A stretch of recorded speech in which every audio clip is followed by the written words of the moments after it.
Graça e paz, povo de Deus! Esse é o programa Semeando Vida. Bom estarmos juntos conversando acerca da palavra mais uma manhã.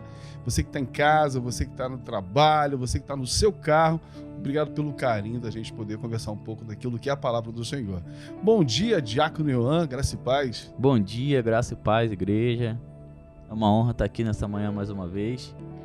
Bom dia, presbítero Lucas. Paz Bom dia, Senhor, apóstolo. filho. Bom dia, Ioan. Bom dia você aí de casa, que Deus possa te abençoar. Você que está no seu carro, na Rádio Sudoeste, nos ouvindo por essa rádio, quando você parar o seu carro, pesquisa aí no teu celular, nas nossas redes sociais, só pesquisar por Semeando Família, se inscreve lá no nosso YouTube, nosso Instagram e Facebook também, para que você possa acompanhar aqui as programações que a gente tem trago para abençoar a tua vida. Mês de maio teremos o Vida Viva. Vida Viva, dia 6 de maio, né, aqui na nossa sede, né, um projeto aí que Deus colocou no coração dessa igreja, que acontece há bastante tempo, para abençoar, né, a comunidade que vive aqui próximo, onde a igreja está plantada, né, a gente vai ter atendimento, corte de cabelo, né, a gente tem uma loja de roupa, onde as pessoas que querem ser abençoadas com roupa, a gente não entrega uma roupinha para ela, vai lá e entra na loja, escolhe a roupa que vai levar, provar a roupa, isso né? aí.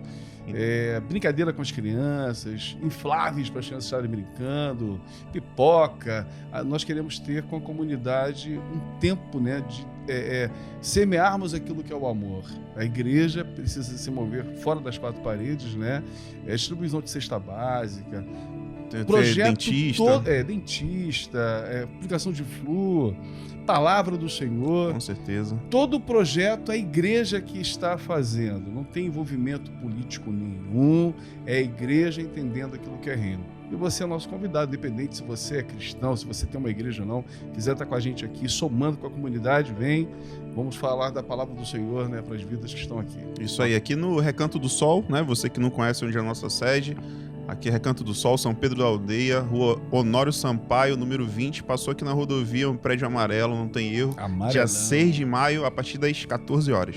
Bom, nós falamos muito que Deus ele é rei, né? Ele é rei dos reis, Senhor dos senhores, que ele é o nosso Senhor. A gente constrói essa ideia. E conforme nós vamos construindo essa ideia, a gente precisa entender como é que um rei estabelece o seu trono. Todo trono de um rei é estabelecido com justiça. Se nós formos olhar para Deus e naquilo que nós colocamos, reina em nós, reina na nossa casa, reina na nossa família, o Senhor virá e estabelecerá o seu trono com justiça. Então, o trono que se estabelece com justiça, ele vem com ensino, ele vem com julgamento, ele vem com provisão. O rei, ele precisa ter todas essas questões muito bem claras na gestão dele.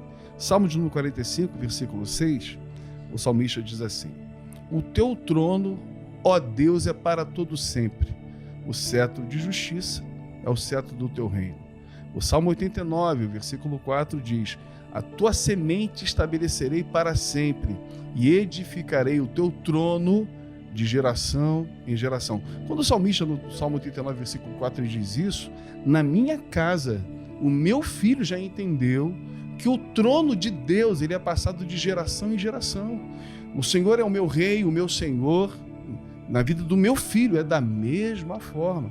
Versículo 14 do Salmo 89.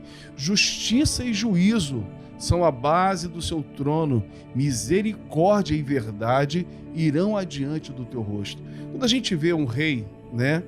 Vamos pegar Salomão.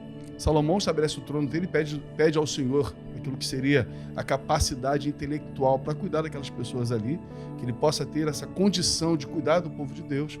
Pede inteligência para isso, né? Para administrar o teu grande povo. E naquele momento o Senhor coloca para a vida de Salomão um sentimento de justiça e de misericórdia. Aquelas duas mulheres que uma perde o filho, aí vai diante dele com o filho da outra, e parte no meio, não parte. Ele com sabedoria traz essa questão de justiça e de misericórdia. O Senhor sobre nossa vida tem isso tudo. Mas tem muitas pessoas, que quando traz essa construção de pensamento, que Deus ele é justo, para que ele reine na nossa vida, quando ele vem trazer a justiça, as pessoas estão pulando, ou querem ter um esqueminha na frente do rei. Isso é muito chato. Realmente Apóstolo, é um pouco complicado, né? A gente vive um momento hoje, né, no mundo, que as pessoas estão preocupadas às vezes com o seu umbigo, né? As pessoas estão preocupadas só com as coisas que convêm e não quer viver uma vida de justiça, uma vida em reino, uma vida ligada com o coração de Deus, né? Com a mente ligada em Cristo, como a gente vem falando nos discipulados. E realmente a gente vê, né, Salomão, o que ele pede? Cara, ele pede só sabedoria. Ele poderia pedir dinheiro, poderia pedir outras coisas. Ah, Jesus, eu quero terras, eu quero ser o homem mais poderoso, Cabeça dos meus inimigos. quero ser tudo. Não, eu quero só sabedoria. Pra quê? Porque eu consigo conduzir o meu reinado, né? Então aí eu acho que é um ponto chave. Eu acho que até para quando a gente for encontrar algumas adversidades na nossa vida, em nossas orações, eu tô lendo um livro de oração que ele fala uma coisa muito interessante. Ele fala que às vezes a gente não sabe orar, né? A gente ora, a gente não sabe nem o que a gente quer. E o senhor falou em algumas escolas que quando a gente não sabe onde a gente quer chegar, qualquer lugar basta, né? Então, você que tem em casa, quando você for orar, a gente tem que saber onde eu quero chegar na minha oração, né? E eu não posso ter dúvida no meu coração quando eu estiver orando. Eu tenho que ser o quê? Verdadeiro em Deus. Não pode haver uma dúvida de gerar isso, porque quem habita na dúvida é Satanás, né? Deus, ele não deixa dúvida, ele é bem claro e ele é verdadeiro e puro, e é a justiça dele, né? Então, eu vejo muito isso, né, no Salomão. Ele sabia, ele tinha convicção do que ele queria sabedoria, então ele soube pedir. Quem sabe, né, se ele nas orações dele também ele não estava pedindo sabedoria, e ele tinha convicção onde ele queria chegar, né, com isso tudo, não, Lucas? É isso aí. Apóstolo, nesse caminho, né, do 14, e o senhor falou sobre rei, a gente vê que hoje as pessoas têm uma impressão meio errada, né, desse reinado de Deus, né? As pessoas têm uma impressão meio deturpada porque realmente as gerações que vêm nos ensinando, infelizmente, foram modificando um pouquinho as impressões, cada um foi colocando a sua ideia de Deus, e alguns fugiram um pouquinho daquilo que é a Bíblia. E hoje você vê muitas igrejas pregando um Deus punidor, né? Um rei que ele pune. Se você não vier para a igreja, castigo. Se você não cear, castigo. E, na verdade, não existe, né, esse castigo de Deus nas nossas vidas. E as gerações, por aprenderem dessa forma errada, se a gente não tiver esse cuidado de demonstrar quem é esse verdadeiro rei, de como que ele reina verdadeiramente nas nossas vidas, os nossos filhos, os nossos netos vão ter uma impressão errada de Deus. E, infelizmente, a gente vê muitos, né, que são filhos de pastores, que são filhos de líderes que se desviam do caminho. O cara pode ter acertado realmente, né? Existem as exceções das regras, mas a maioria, porque esse pai não soube demonstrar para esse filho quem é o verdadeiro rei e como esse rei age nas nossas vidas, né, apóstolo? E aí, se a gente for pregar esse Deus punidor, esse Deus que só castiga as pessoas, infelizmente as pessoas não querem estar perto disso, né, Pedro? O pensamento é a justiça. Sim, com diferente certeza. de punição. Isso aí. Quando o filho pródigo chega pro pai, né, e fala assim, o pai está estabelecendo o trono dele na casa dele. Me dá a parte do meu bem que me cabe. O pai foi justo. Tá bom, quanto é que é a sua parte? Toma aqui, então vai. E o pai não foi atrás do filho para trazer ele de volta, não ligou, não mandou mensagem, não mandou ninguém buscar ele, saber onde é que ele estava. Deixou. Qual foi a justiça sobre a vida do filho? O que o filho queria viver de doideira, prostituição, gastar o dinheiro e tal, a consequência disso era o quê? Acabar com o porco. Mas quando tá lá com o porco, ele lembra do pai. Pô, meu pai tem um trono de bondade, de misericórdia, de justiça. Vou voltar para a casa do meu pai. Tem muitas pessoas que, quando constrói esse pensamento de um Deus punidor, esquece das caquinhas que está fazendo. Exatamente. Porque aquilo que eu semeio, eu vou colher. Gálatas diz isso, né? Do que se queixa, Provérbios, do que se queixa o homem? Queixa-se cada do seu pecado. Aquilo que eu semear, é isso que eu vou colher. Então, como Deus é justo, a pessoa semeou, vai ter a colheita. Se arrepende o trono de graça e de misericórdia, não é isso? E aí no meio do caminho, né, muitos não fazem esse caminho de volta do filho pródigo, né, apóstolo? Infelizmente, muitos acabam se afundando mais nessa lama.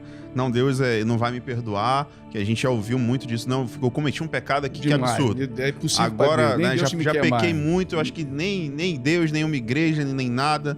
E Satanás tem colocado isso na mente das pessoas, e a gente vê muitas pessoas que eram, né, relevantes naquilo que era o meio cristão, que se perderam no meio do caminho por pensar que Deus é esse cara punidor, que é o cara do castigo. Realmente, a justiça vai acontecer, independente do se você vai se arrepender ou não, a justiça de Deus vai acontecer. Sempre. Não tem como fugir disso. Mas a gente precisa ver também que Deus, ele é honesto, ele é justo, e essa justiça dele também fala sobre o arrependimento e a graça dele que nos alcançou. Quem dependeu, transforma, voltou, tá ali, braço quem aberto. transforma é o Espírito Santo, né, cara? Às vezes a gente constrói essas muralhas na nossa mente e é aí. Eu tô mudando muito o posicionamento meu dentro de casa, né? Antigamente, às vezes eu prometia pro Lourenço, Lourenço, papai quando chegar vai jogar um jogo com você, que ele, né, quer brincar e tal. E aí, aposto, às vezes a gente chega cansado, cara, não consegue. Prometeu, Né? de ser homem. E ele, as crianças lembram. E de um tempo pra cá, o tempo só me posicionar diferente. Eu falei pra ele assim, olha, teve umas vezes que a gente pegou umas me querendo mentir, eu falei, não pode. Aí eu veio a minha reflexão, pô, como é que eu vou cobrar uma coisa que às vezes eu falo que eu vou brincar com ele e não brinco. E aí eu comecei a mudar alguns posicionamentos meus. Olha, papai, a partir de hoje não vai falar, se eu fizer, eu vou ter que cumprir. Rapaz, ontem eu cheguei em casa às 11 horas da noite, depois da reunião aqui. Tava ele acordado, minha esposa dormindo, meu irmão dormindo, ele me esperando com um jogo de tabuleiro pra brincar com ele. Bora, papai, prometeu. Você prometeu que ia me ensinar. Aí eu falei, papai vai fazer, espera o papai jantar. Aí eu na minha cabeça, ele vai cochilar, né? Tava no sofá, cochilou nada, aposto. Ele ficou esperando, ansioso por aquele momento. E a gente brincou, e eu ensinei ele ali. Eu falei, agora a gente precisa dormir. Mas assim, eu tô criando essa geração dentro do meu lar, né? Eu falo assim, agora eu vou poder cobrar ele lá na frente. Então, muitas vezes, você que tá no seu lar, às vezes você tem filho, você tem família, pra gente cobrar, né? Ou querer ensinar, eu só posso ensinar aquilo que eu aprendi. Então, a gente também tem que se posicionar em relação a isso, né, apóstolo? A nossa oração, você que tá em casa aí agora, que você entenda que o trono de Deus precisa ser estabelecido naquilo que é a nossa Amém. vida, ministério, igreja, família, empresa. E o trono de Deus, ele é basicamente voltado com misericórdia, graça, bondade, amor, sabedoria, mas também é um trono de justiça. Que nós tenhamos esse entendimento e seremos servos, né, desse Deus Altíssimo. Deus abençoe sua vida. Amém. Que Deus te abençoe. Deus te abençoe.